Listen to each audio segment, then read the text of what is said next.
All set? I will call this November 4th regular meeting of the Knox County Commission to order. All three commission members are here.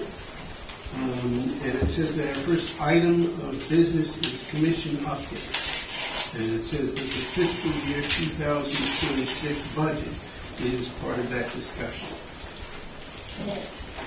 All right. Are you ready? Sure. Please. Yes. So, I want to start by saying that we know and acknowledge this has been an extremely frustrating process for a lot of you. We are doing our absolute best and the most diligence we can here in this office to ensure we know what path forward we have, to make sure we're following a legal path forward, and to do as much as we can to save as much as we can, right? So that's part of today's discussion, is laying out kind of our final options on proceeding. Last time we met, you had our preliminary legal opinion, which we discussed in an open session about reverting back to the interim budget, because if we don't have a quorum, we don't have a budget process. From that vote last meeting, and I'm getting ahead of myself a bit, but you had asked us to explore that a little bit. That exploration led us to a lot of great conversation, in my opinion. So we'll kind of dive into that. But ultimately today is to discuss these options, to give you all a day or two to digest the information and figure out what path you want to move forward in, and ideally have a special meeting on Thursday to do some votes. I want to allow the commission time to digest, but I also understand there's some urgency behind these decisions for a lot of our staff. Right? So trying to find that happy medium. I'm hoping Thursday. Again, we'll get into that a little bit. So yeah, we're going to go through kind of a little bit of background, a little bit of currently where we are, the three opinions that we've received. I've summarized them for you, and then my opinion at the end. We're not going to have every question answered today. This is for you to digest so that we can meet again and have a direction. So a little bit of background. As we know, the November 2024 election failed to fill the 5 vacancies that we have on our budget committee. The budget committee should have 9 members per our charter. We intended to meet on October 16th with the budget committee and commission to start the budget process. That same day, we identified that there was not a quorum and did not proceed. And that meeting is when we started discussing all of this. That's also when we engaged with the Attorney General's office, the Secretary of State, legal counsel, you name it. We met again on October 23rd, had another discussion, and you all voted for us to proceed with implementing an interim budget based on that preliminary legal guidance.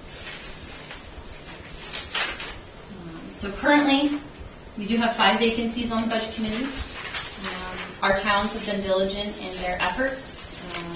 And when I say towns, that's towns/districts, right? Because budget committee members are by district. So that process has been followed. We have 4 members ready to serve on the budget committee. One thing that we identified that I think is really important is that the charter does not specify the procedure to address vacancies resulting in a failure to elect. So with all of that, what we've been doing for the past 2 weeks excuse me, is Attorney General, Secretary of State getting as many legal opinions as we can, reviewing state statute till our eyes bleed, reviewing the county charter, talking to local legislation, so a lot of sticks in the fire. Before I get into the opinions, I'm just going to kind of go through some of the relevant charter and state statute provisions to be helpful. And I did leave some handouts out there just for reference for all of you in the audience. So as we know, as discussed, the charter does not specify how to handle a failure to elect. The charter does state that a majority of budget committee members shall fill any vacancy on the committee by appointment. State statute also states that a vacancy occurring on the budget committee must be filled by the committee, subject to confirmation by the commission. By the committee. And then Title 30A 1352 states that if the county's specific provisions, this is referring to our county charter, if that does not apply, Those provisions do not apply if this charter does not have that function listed, right? So that can be inferred as state statute would then supersede. Since the charter is silent on the matter of failure to elect, state law could govern that process. So it's kind of the big chunk we uncovered since we last met. So what I have for you is 3 opinions. One's following state law, one's following your commission authority, and one's reverting to the interim budget per our preliminary legal guidance. So I'll just kind of give some highlight talking points on each and some impacts and outcomes of each. So the first one is following state law guidance. So the charter does not explicitly define a procedure for filling vacancies arising from a failure to elect. So we could adhere to state statute as it outlines a path forward for us. We can provide public notice and invite nominations for appointment, make it a very public process. We would follow the appointment process consistent with charter and statute and ensure the commission would confirm all of those appointments. During that, we would be contacting legislation delegation to affirm this process, or better yet, validate it. Some impacts and outcomes from that. So if we follow the state statute, there is a path forward to allow this normal budget process to happen. Without the quorum, it's impossible for the budget committee to fill its own vacancies, right? And that was the deadlock we had discussed with our preliminary legal guidance. By following this opinion, a democratic process could be followed. There would be an ability to fill all budget committee seats per district. We would ensure the checks and balances that are supposed to be in place are in place. We would follow an equitable and transparent budget process. There still may be a need to operate on an interim budget with this opinion, as we do want to do the right process. We don't want to fast forward through that process. We want to make sure we give public notices, make sure the budget committee has time to review, all of that good stuff. So we may run into an interim budget for the beginning of the year temporarily until we get that final vote. Opinion 2 is using the commission authority. So as stated, the commission, not the budget committee, holds the authority to determine who serves on the committee. The commission retains affirmative duty to confirm and reestablish the committee, and confirming new members will establish a budget committee. So using your authority, your powers per charter and state statute to move forward with that. Impacts and outcomes are similar. If following the commission authority, we could then follow the normal budget process. Failure to follow that could also be interpreted as failure to perform your statutory duties. By following this opinion, a democratic process would be followed. We'd be able to fill the seats, ensure checks and balances, follow the equitable process. And same thing, we may need to operate on an interim budget to do the right process. The third opinion, we heard a little bit about. This is the preliminary one. This is stating that state statute and charter conflict with each other, therefore we're not able to move forward in any fashion. Without the quorum, there is no process. We must operate on an interim budget until we update our charter. And we have to use exact expenditures from last year, which means no transferring money between departments, may not tax towns more than we did in 2025, may not replenish grants, revenue sources, or undesignated funds. So the impact and outcome from that one, the interim budget, and we would be on an interim budget, until we correct our charter. There's no guarantee of when that could happen. We will not have any tax assessment for at least 1 year, and that could cause a big increase for our towns when we are able to further tax assess. There would be no democratic process for our districts and towns. There would be uncertainty and fiscal disruption. The county could face liability if unable to maintain operational levels. There would be some personnel cuts and layoffs, and a reduction in essential services around the county. Right? Less money, we get less services. My opinion, after weeks and weeks of researching as much as we can, is going with the first opinion, which is following state law. It is the least liable option for the county. It's the most defensible against attempts to invalidate our 2026 budget. It balances pertinent laws with the legal duty of you all to adopt a budget. There's multiple layers of an administrative process, those checks and balances I was referring to earlier. And the charter does not specify how to rectify a failure to elect. State statute does, right, simply put. So that is my opinion after reading through all of that. This still does leave a lot of questions on the table. So my intention is to have a special meeting on Thursday if possible, so that you all can take action and vote on how you want to move forward and what that means for our departments.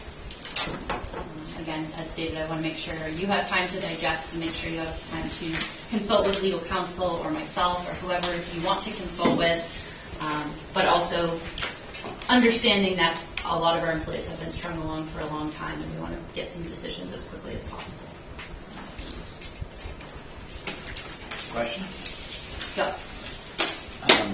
My understanding following along with this, we started the process asking the questions with our legal counsel for the county.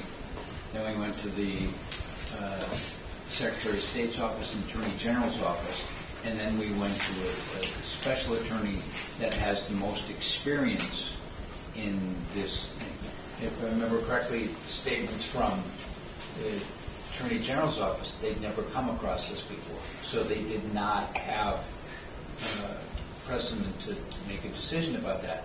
But the reason we've come to this situation is the person with the most experience in this law is the one that came up with the opinion that you think is the correct way to go. Have we gone back to our legal counsel, Secretary of State or Attorney General's office for them to review that decision? So maybe get their concurrence along with it so that they go, oh, this makes perfect logic, this is the way to go. Sure. That is, I'll say, in progress. Okay. Yes. If that's, yes. It sounds like once they see the law that was researched, all of our legal people will be in agreement, and then it'll be an easy thing to move forward. That's the right way to go. Yeah. So do you have any idea when we will get that replies from the different departments? They'll be on their time. So yeah. I think everybody that we've spoken to knows the urgency of this situation. They know the sensitivity of the situation. When we call, they answer, right? So that's a good sign, and they may just be doing their checks and balances and due diligence to confirm that. Cool. Okay. Just something in response to Commissioner Ratner. I think we also need to be prepared that they may not agree, or they may not be able to say that they agree, and they will just need to let us make decisions and let the chips fall where they will, and not that they necessarily think it's the wrong choice, but they may not be able to say that. So I think we just have to be prepared for that. Yeah, and that preliminary legal opinion, I will state or note, I guess, that even that guidance of operating on an interim budget, there was no guidance on how to do that. So that was a really big pause for us. If there's no guidance, how do we do this? That's not the intention of an interim budget. An interim budget is supposed to hold us over in the sense, or in the case that we haven't come to an agreement or we need to push off the votes. It's not intended to sit there for years until we fix state statute or our charter, right? So there's more questions with that preliminary legal guidance, and would leave us, I think, in a more vulnerable state by trying to interpret the law on how we move forward. If we can tax, if we can move money between departments, how we get that money back, what departments, what qualifies as essential services. It just was a never-ending list of questions that could not be answered by multiple parties. So in our opinion, too, that leaves us and you all up for much more liability because we're now making decisions with very little guidance. And precedent. And precedent, correct. I disagree with a lot of that. Number one, since our charter says vacancy, it incorporates all of the other possibly vacancies. The concept of failure to elect is not in any of the other information about counties and charters and state law. That's a made-up concept to get us around this. And even if it is a failure to elect, it still has to be done in the normal way that we appoint committee members. She's created a whole nother mechanism in that legal opinion, which doesn't exist. And I think that is absolutely ripe for misinterpretation and absolutely ripe for somebody to challenge it, because it just doesn't exist. What we're trying to do is do something that fits within other things. I mean, we're out on a limb here because there's very few things that have been done. Even in that opinion, it says, but it would be good to get the legislature to approve. I think what we have to do is get the legislature to approve and then go ahead if we want to do that. I think going ahead and doing it and then hoping that the legislature approves is going to put us further behind the problem into an interim budget. I think no matter what we do, we have to pass an interim budget, and we should be concentrating on that. I do think that the rules you set down for what you think an interim budget are way too draconian in terms of not being allowed to move money around from department to department, because that's not what it says in the state law. Though it is interesting, in some of the counties, the interim budget can't be more than 80% of the previous year's budget. We're one of the few counties we're allowed to just use last year's budget over again. I do think that we have, what they're talking about is how much it costs to run the government, and they're not talking about subtracting out revenues. That comes down the road. Once you figure out how much it costs to run it, then you figure out how much the taxes are going to be. That's a separate issue. But I think at this point, just picking one of these three possibilities, it misses the point that there are other possibilities out there.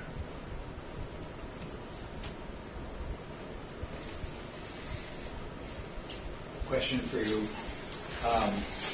If the other, as we go, as I wondered about, if we go to the other people involved, the Secretary of State, Attorney General, or Legal Counsel, and they agree, or does that change your mind about that if we get a unanimous? If the Secretary of State or the Attorney General says this is good to go, then yes, we should be able to go ahead with it. So then we're going to have to wait to make a decision until we get all those final opinions. I would say so. Yeah. But even that isn't going to be, that process is still going to take us more time. As you do say here, we're still going to have to pass an interim budget, because that process is even going to take a couple of months. Yes. So our team, we met I don't know when we met. We met recently. So our departments are going back to their budgets to work diligently on them. So that process has already started in the background. We did not pause that in hopes that this would change everything. And we don't know how long that might happen, right? So that's still an exercise we are going to be proceeding with. We meet with them again tomorrow to kind of brainstorm what everybody's come up with, ideas that they have, come back to the table to continue to collaborate, I'll say.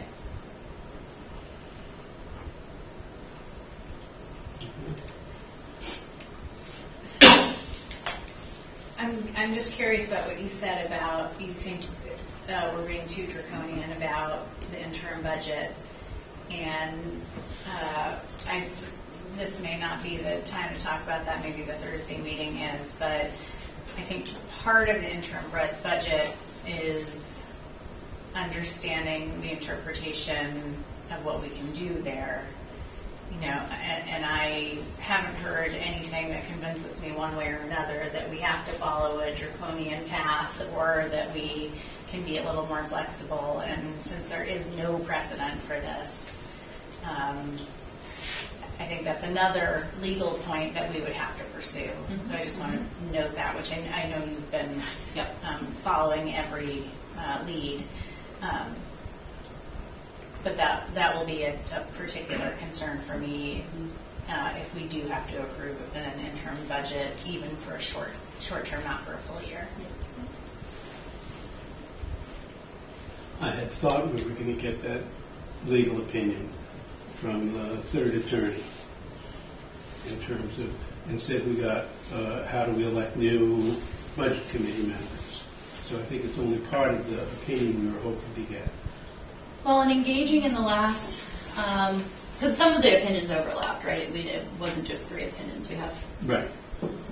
a trillion, if you will, but they all kind of filtered into one category. When presented the question after our preliminary legal came back, they all were, I guess, as confused as the Attorney General of why are you even going down this path? You're right, and read through state statute and the charter and kind of outlined what we can do. Because it's not the intent to delay services or to pin us down based on charter language. This is supposed to be a very open, transparent process, and there is still a risk by just saying, oh, we can't do anything, we'll just stay with our 2025 numbers. That could get us in just as much legal trouble, right, by just kind of shutting that door. So I think, yes, we're still waiting on the interim budget guidance, but I also am not super optimistic we're going to get a ton. I think the third opinion we were waiting on, we still haven't, it's just a head scratcher. There's just no precedent. There's very little guidance. So I think we'll have to err on the side of caution if we walk down that path as much as possible.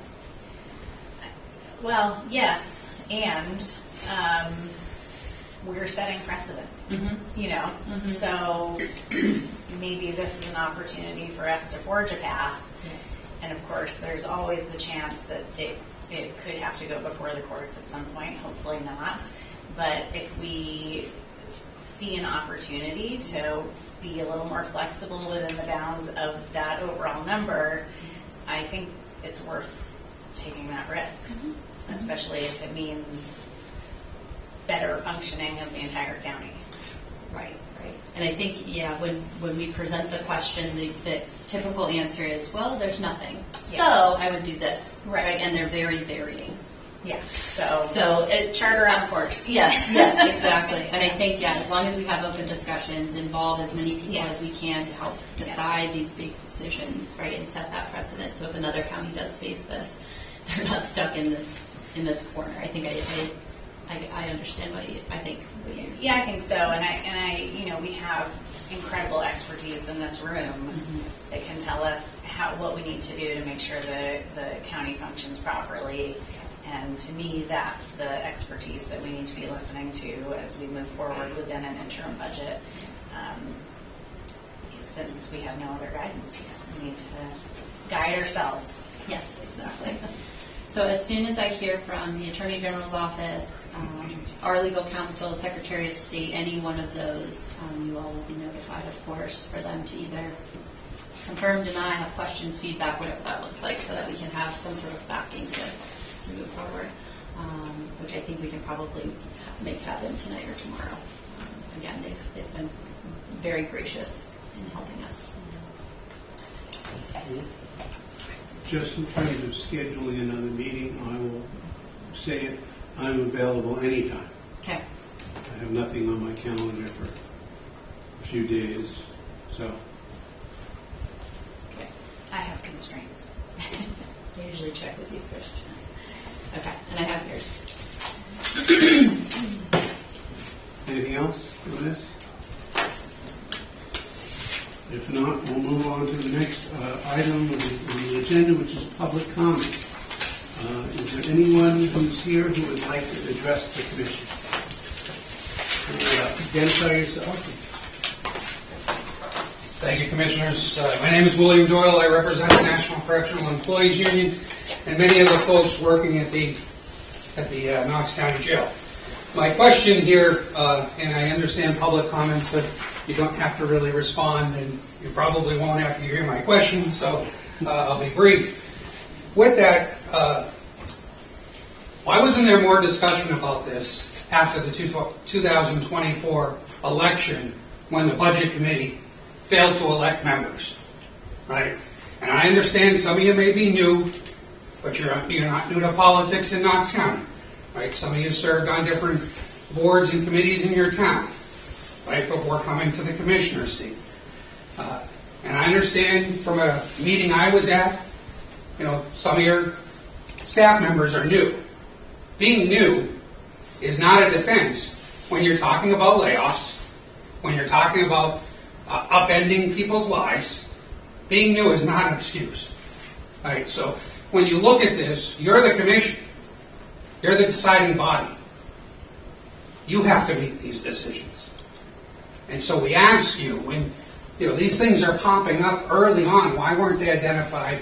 Why weren't they fixed back when you had these problems? Instead of waiting until now, you're up against it, you don't have a budget ready to go, and you probably won't have one by the beginning of the year, and folks are now being talk about being laid off or moved or displaced to another area. So again, some of these questions you might want to get ahead of as the public asks them, as I just sat there and formulated some of my questions. Thank you very much. Anything else, Mr. Todd? Oh, thank you. Okay, thank you. Anyone else? So, some of you know me. I'm Lieutenant Wallace. I'm the Security and Operations Coordinator at the jail. Been there 12 years. I oversee the 28 security personnel whose jobs are ultimately on the line, and I'm one of them included. We learned about this about 3 weeks ago. It's been a roller coaster. My 12 years there, I've endured a lot of different things, from being a floor supervisor, negotiating contracts with Mr. Doyle, many staffing crises, but this is probably the scariest situation I've dealt with.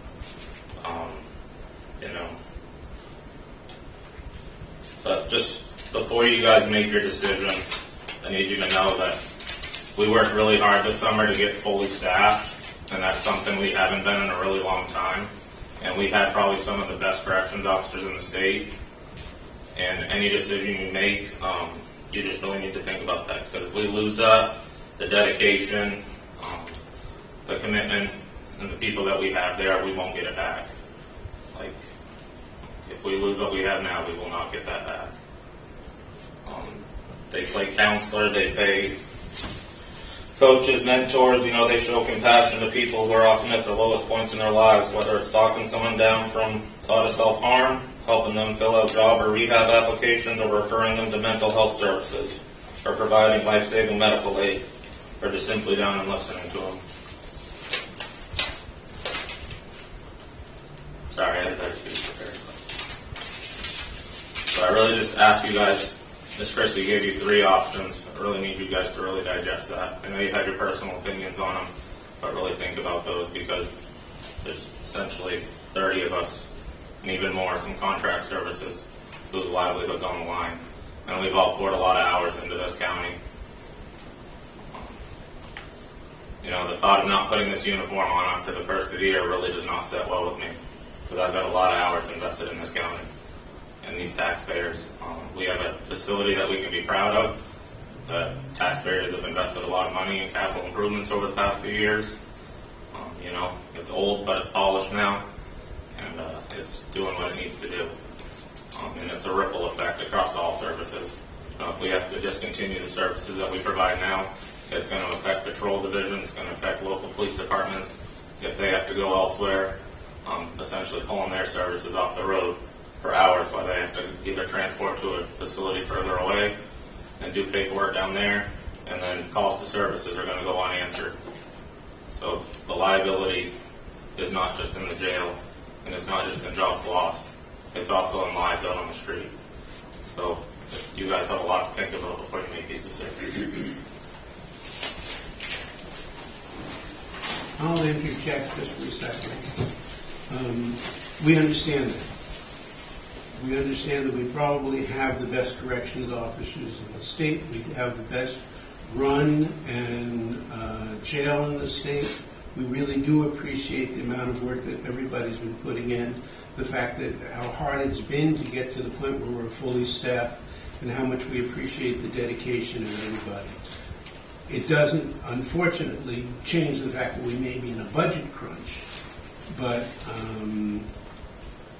we really do. I mean, I've been there and I've seen what we've done, and I have talked to inmates and I've talked to people on the outside, and I think the county in general appreciates everything that you offer. And so thank you, everybody. I know that seems a bit hollow when we're talking about losing jobs, and I'm sorry, but it is heartfelt. Anyone else? Hey, I'm Natasha Irving. I'm the district attorney, and I appreciate you all being here. And I want to, for one, echo those words that when I thought about what this budget crisis meant, I went through kind of the math in my department, the district attorney's office, and my quick math, I think that we're gonna be okay in my department as far as funding my basic budget. I think we'll make it through.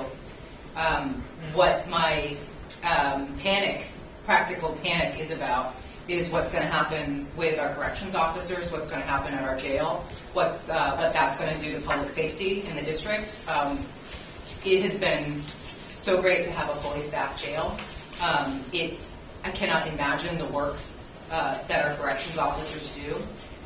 They're working with folks who are often at their absolute lowest point, folks that can be dangerous, folks that can harm them and harm each other.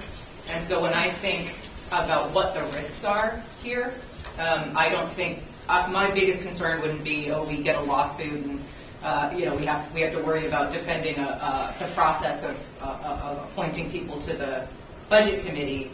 That's not what would concern me. What concerns me is if something happens to a corrections officer that shouldn't have happened. What concerns me is people dying in the jail. I honestly, my first thoughts were overdoses at the jail if we don't have enough staff, potential sexual assaults at the jail if we don't have the staff. That's what these folks do. I can't, in good conscience, send people to jail if I don't think they're going to be safe. And I can't send people to the jail if I don't think we have enough corrections officers to make sure that the corrections officers are safe. And so that's where the crisis is, in my mind, that law enforcement is going to be pulled in all directions.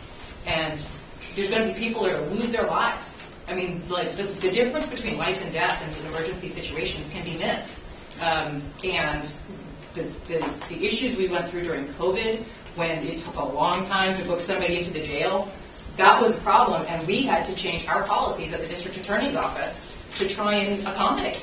And I'm flexible, and I'll always be flexible. And I know I'm asking a lot, but I believe that the right thing to do is to appoint a budget committee. You all have the power to do it, and I understand you all make the decision. You have the power to do it. The charter and the statute say that the budget committee shall, or the budget committee must, fill vacancies subject to confirmation by you all. It is impossible for the budget committee to fill vacancies because there is no budget committee. Unless there's a quorum, there's legally no committee. There's folks that are willing to serve on the committee, but there's no committee. So that can fall to you all. If that is impossible, then that can fall to you all. And you can make the decision to appoint those budget committee members. But the fallout from not funding the budget to the extent that we've heard could be, we can't use the offsets from last year. It's catastrophic. It's catastrophic, and lives will be lost. And it's irreversible because after what it took to fill those vacancies and get folks trained and to work in a field that law enforcement generally, people aren't loving us lately. And I understand why, historically. But everybody in this room, folks I know in law enforcement, have really looked at what historically has happened and where we are now and what we want to do, right? We want to help folks get back on their feet. We want to make sure that folks that are held in jail are treated like human beings. And that's what these folks have signed up to do in a job that can not get a lot of thanks. So I want to thank them for what they do. But I also just want to really lay out for you my concern that there will be lawsuits. And they're going to be wrongful death lawsuits. And those are going to be a lot worse and a lot harder to live with than potentially somebody trying to stop our budget process. I do respect that this is a difficult situation to be in, but I think you really need to beg forgiveness instead of ask permission right now. So thank you very much.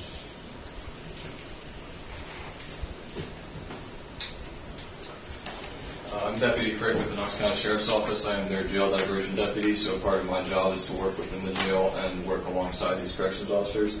I don't have any personal thoughts or comments that I'd like to bring forward, but I did want to bring up something that I noticed in one of the meetings internally we had with the corrections officers, which speaks to their professionalism and the quality of the officers that we have working in the jail.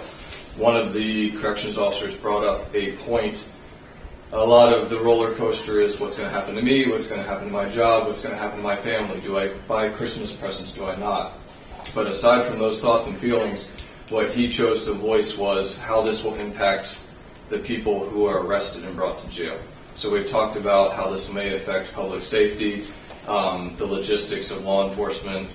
Do we have to drive an hour to Wiscasset, wait for however long it takes to book people in, and then drive back an hour, removing officers from the street for several hours?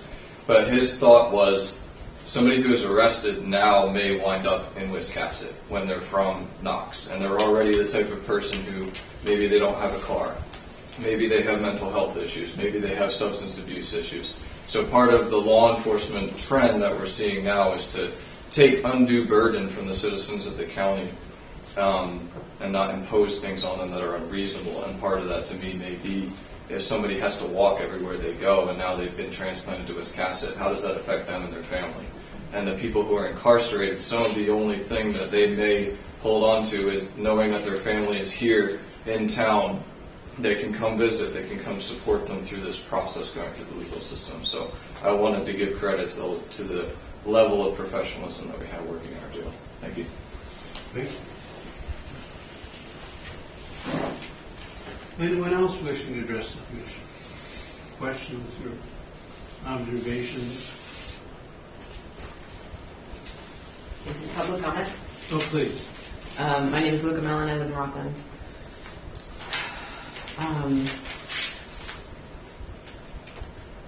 I guess I want to say from when I used to work for a organization contracted to work in the jail, that it was really impressive, the kind of caregiving that I witnessed the correctional officers providing on top of their, what I imagine their actual job is, for I think some of our most vulnerable community members.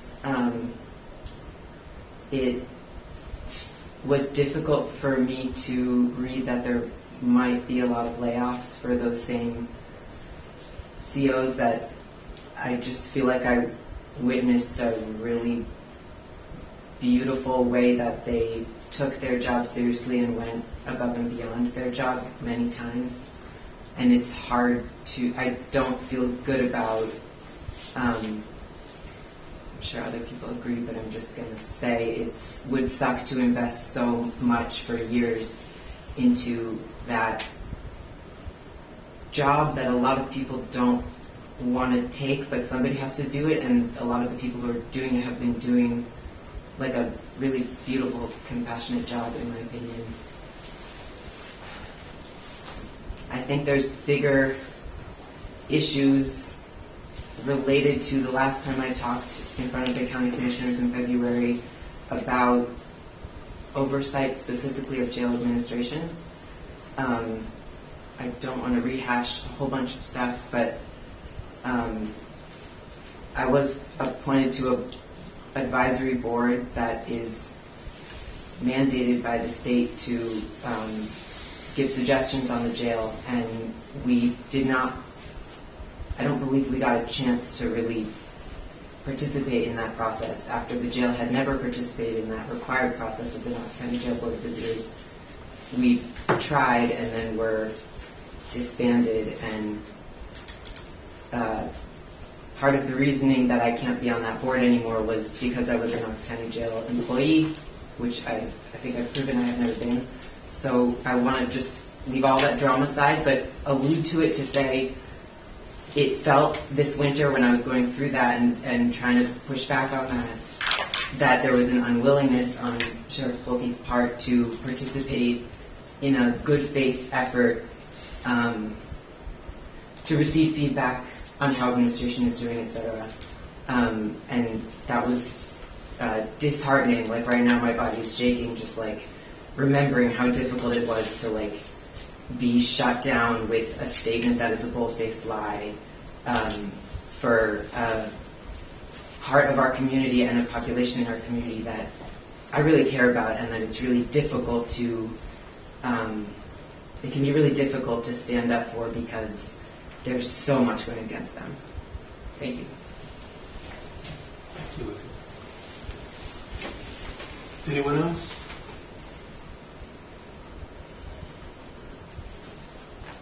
If not, I'll turn to the commission and see if anybody has anything they'd like to add to what was said here. Or respond. Actually, I'd like to know the jobs of everybody here. I'd like to know what you all do for the department. I want to hear from everybody that works there. I'd like to hear what you do, and I'd like to take the time to hear what's going on. The people that haven't spoken yet, would you mind introducing yourself and telling us what you do?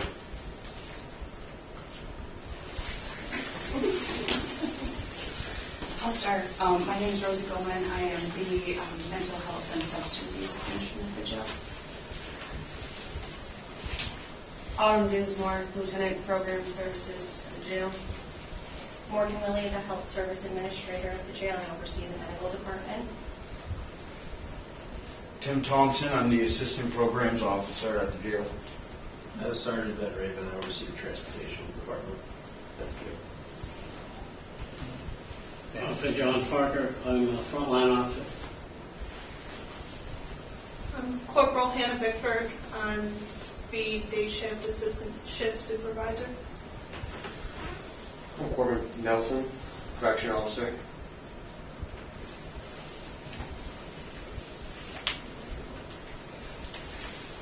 Yes, you're in. I work at the jail. I work at the jail. Oh, okay.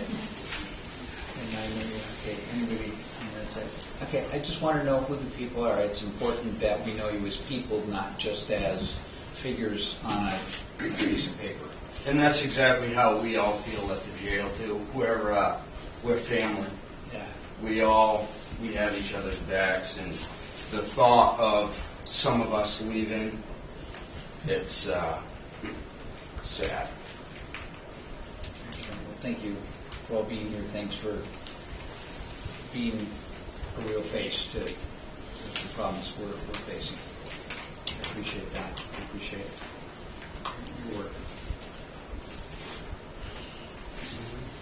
I'm not sure what else I can say, but I'm glad you're all here and working with us through this really challenging time and process. And I just want to underscore what Commissioner Glazer said, that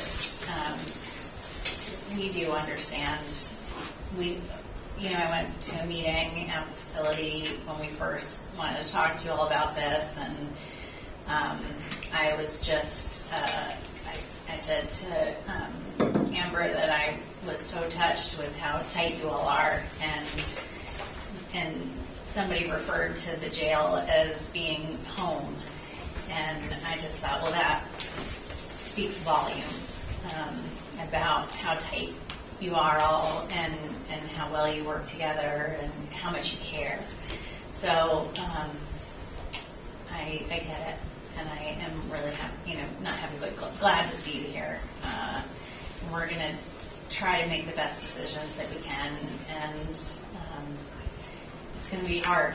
I think it's going to be hard, but hopefully we can do the best for you all that we're able to do. Thank you. Can I just say one more thing? Of course. Through this whole process, I've learned too that there's some committee members that don't even realize we have a corrections facility, and that's disheartening to us. Nothing makes us feel low on the totem pole of priorities than knowing the people we serve don't even know we exist. So I think education's a big thing going forward for our committee members. I invite any of you guys to come in for a tour. Amber has my contact information. Mike has my contact information. I will take any of you guys on a tour, any new committee members on a tour of the facility to meet our people, to see the facility and see how it operates. I think that's what's super important. I understand we're the biggest line item in the budget, and that's a sticker shock to a lot of people, but when you break it down across the tax bills, really and truly for what we provide, it's not a lot per taxpayer per day. I mean, I looked at my tax bill and I pay less than $1 a day for the essential services that the county provides. So. I think that's a really good point. And when I was first elected, I did go around to, I think I've hit everywhere except for probate. So, Julie, I need to come see you. But I think that should just be part of being elected, and that should be a requirement to be on our budget committee, that you should have to go to every single department and meet everybody and understand the faces behind the numbers, because there are, across the board, this whole county, amazing people that, just like you said, no one has any idea. And they are quietly, you all are quietly keeping this county going, and people don't know it, and they should. You should be on the front page of, well, the front page. You should be on the website of the newspaper, front cover of the newspaper. every And day. I don't want you to take my comments that we're looking for recognition. We don't No, do I this know. job for recognition. No, I know. Yeah, but I appreciate what you're saying, and I think that it needs to be a priority of anyone who's elected to come and see the work that you're doing. So thank you for saying that. I appreciate you being here. I think it will change some of the questions I need to ask coming up. So we'll see what happens. And just to let you know, I work with the LA County Sheriff's Department for 32 years as a reserve deputy, and I work the jail as part of one of my duties. So I'm nowhere near as much experience as you all do, but I have some understanding of what you're going through. So thank you. Just quickly, too, I just would like to say that I think if you look across the state at correctional agencies, and you look at the vacancies, and then you return to Knox, and you see the lack of vacancies, that speaks volumes. So I think when you step back and you say, what do I want to fight for, I think that, I think that speaks volumes.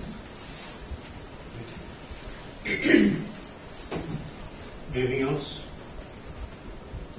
If not, we'll move on to the agenda, which is to the consent items, which include approval of consent items as presented, which are this agenda, the minutes of the special commission meeting of April 24th, the minutes of the special meeting on October 9th, the regular commission meeting of October 14th, the minutes of the joint commission and budget commission meeting from last October 16th, minutes of the special commission meeting of October 20th, and the minutes of the special commission meeting of October 23rd, as well as the warrants and the reserve withdrawals. Is there a motion? So moved. Second. To move and second. Any discussion? The only thing that's missing on this is departmental reports, which we didn't really get any this month. We did not. You did not. We did. We gave our team direction to fully dive into their 2025 budget right after we asked them to do their 2026 budget. So we decided to give them a month off to allow focus on that, and you'll have them back in December. Great. And I will also thank the airport director for continuously keeping us apprised of the funding sources at the airport, even through the governmental shutdown. So thank you. I will just note we did, like many things at the county, we're learning and cleaning up quite a bit. And we did do a minutes audit, and you had never approved the April 24th meeting minutes. That's why they're randomly on here.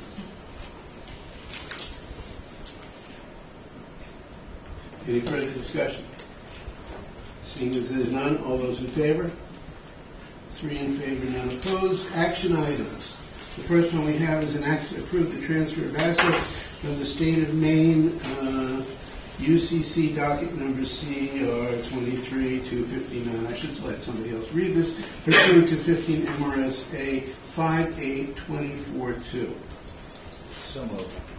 Second. It's been moved and seconded. Any discussion? Do we have an estimate on how much money this is, or whether this is equipment? Each asset is around $2,000. There's no guarantee of actually getting that amount. So both this one and the one below would be about $2,000. Any other discussion? Seeing as there's none, all those in favor? 3 in favor, none opposed. I'll let somebody else read the next one. I'll go for it. An act to approve the transfer of assets from the state of Maine UCC docket number CR 23260 pursuant to 15 MRSA 5824-2. It's been moved. Do I hear a second? Second. Any other discussion? Seeing as there's none, all those in favor? 3 in favor, none opposed. And the third item is an act to approve the transfer from the undesignated fund to the contingency reserve. So moved. Second. Moved and seconded. Which department is this? This is for communications, the per diem line in communications. Any other questions? Any other discussion? Seeing as there's none, all those in favor? 3 in favor, none opposed. And then we move to discussion items.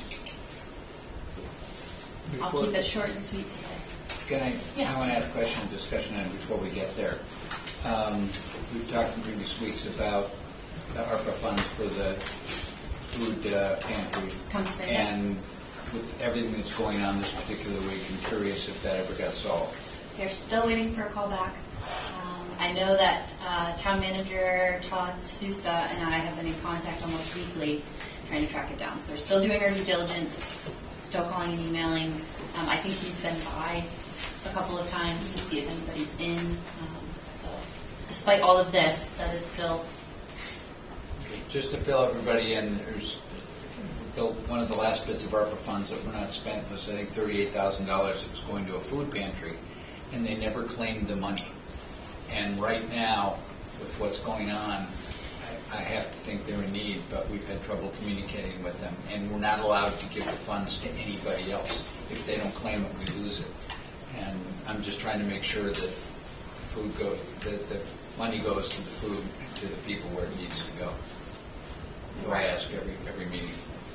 I appreciate it. Just so you know, Mark, Amber and I are going to the Union Select Board meeting this evening, right? Is that this evening, I believe? I think so. So, Is it? bring it up again. I think it is this evening. Sorry. We'll be there, yeah. Didn't mean to catch you off guard. It's okay. Just I as only an look an hour FYI, ahead. Yeah.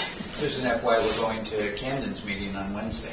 Tomorrow, yes. Yeah. And we have friendship on Monday. Yeah. Yeah.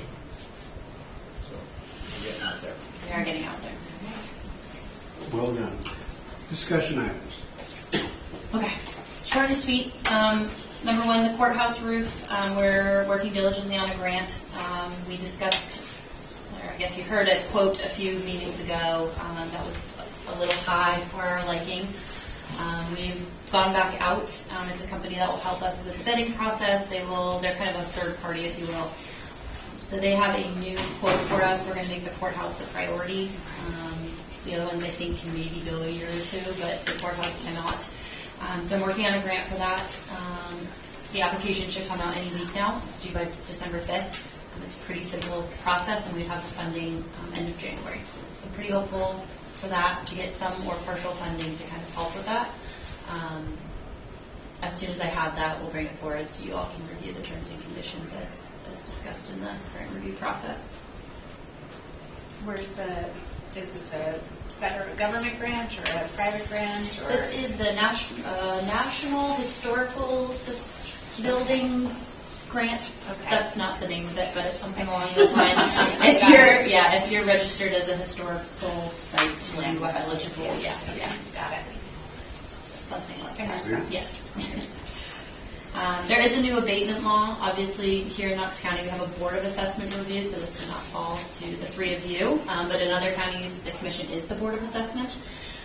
So there is a new abatement law. The law clarifies that for non-residential property valued at more than $1 million and located in a municipality without a local board of assessment review, then it no longer goes to the county commissioners, in this case our board of assessment, but must go to the state board property tax review.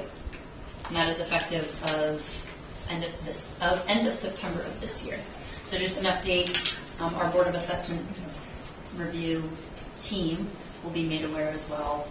This definitely doesn't affect you too much, but just showing our diligence on it. That has to do with, it was felt that a lot of the small towns and counties don't have the expertise to deal with this kind of abatement. And so the state has a bunch of professionals who are working for the State Board of Assessment Review, and they do a better job than we would. And we have a wonderful board here in Knox County. Right. It's very knowledgeable. McCog update, which is the Midcoast Council of Government. We have been working year-round, or this year, on a strategic plan. It did come to a little bit of a pause, just due to things from their end and our end. Our next meeting is November 17th. That'll be our second strategizing meeting, and from there we should be presenting a strategic plan for the county moving forward, which is very exciting. So that's still moving along. And I already mentioned my last discussion update, which is that we're continuing to meet with department managers and work through this 2026 budget fiasco, I'll call it at this point.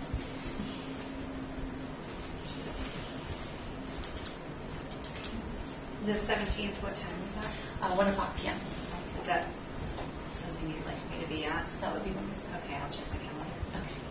Yeah, and I'll get an email out with all of their background as soon as I get it from the county. Thanks.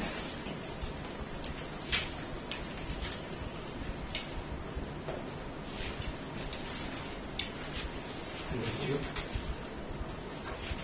all I have for today. You've got on your department managers meeting. What was that? Oh, yes. So I jumped the gun. I mentioned in the beginning of the meeting. But essentially, we're meeting tomorrow, department managers, to share their ideas on the 2025 brainstorming, ideas they have to get us out of here. Great. Any other questions for the county administrator? Do we want to set a time for a meeting on Thursday so we have it planned, or do we want to wait? Let me see if I can get something today. That's going to be what I do when we leave this meeting, is work with Chelsea on seeing if we can get something today. If we can, then yes, let's set it. I'll give you guys all a call later this evening or first thing tomorrow. If not, reconvene tomorrow and see how we're feeling. Just want to make sure we have something in place before setting a meeting. Then if there's nothing else, I will entertain a motion to go into executive session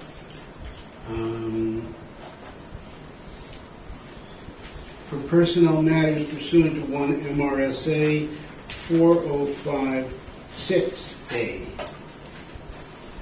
Do I hear a motion? So moved. Oh, second. It's been moved and seconded. Any discussion?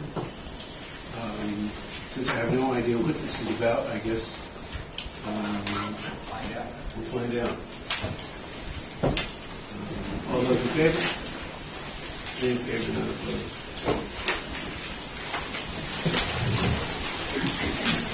Taking holidays to figure out Yeah. why they picked that date.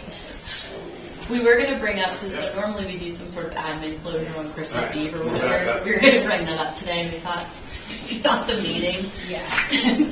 to do that in. Good thinking.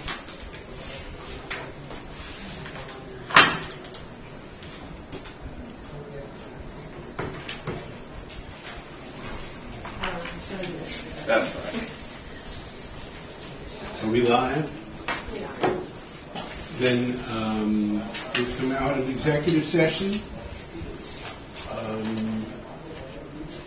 And I think there's one item that we'd like to add to the agenda. Is that true? That's correct. Can you read what the item is first?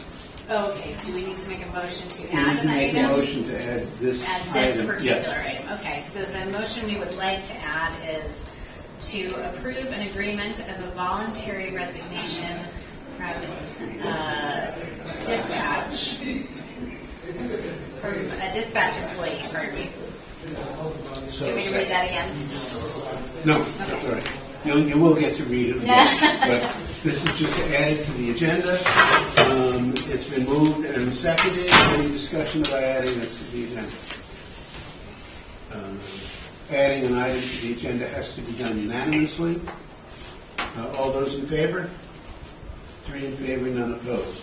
Okay, now it's on the agenda, so would you make a motion to Yes. approve? I would like to make a motion to approve an agreement of a voluntary resignation from a dispatch employee. Second. It's been moved and seconded. Any discussion? This is just going to the county administrator, and so to clarify, we normally wouldn't be approving somebody leaving. I mean, that's not our business in general, except there is a financial component to this. Correct. Which is why you are, yes. And so therefore, it's up to us to sign off on the financial agreement. Yes. But it is a personnel matter, so it stays private nonetheless. Correct. So if somebody says, well, what is it? It's still a private matter. Correct. Personnel matter. Okay. Yes. The only thing you're approving is the financials associated with that resignation and the resignation itself from that employee. Any further discussion? Seeing as there's none, all those in favor? 3 in favor, none opposed. And then I will entertain a motion to adjourn. So moved. Second. It's been moved and seconded. We don't know if we have a meeting on Thursday We'll let everybody know in 24 hours if possible. Yes. or on Friday Correct. or on Saturday or Sunday. Correct. Whenever it is, I'm available. As long as there's candy, leftover candy, I'll be there. Perfect. I didn't see any leftover candy. I'll have to look for it. If there's nothing further, all those in favor? 3 in favor, none opposed. We are adjourned. Thank you all very much. Thank you.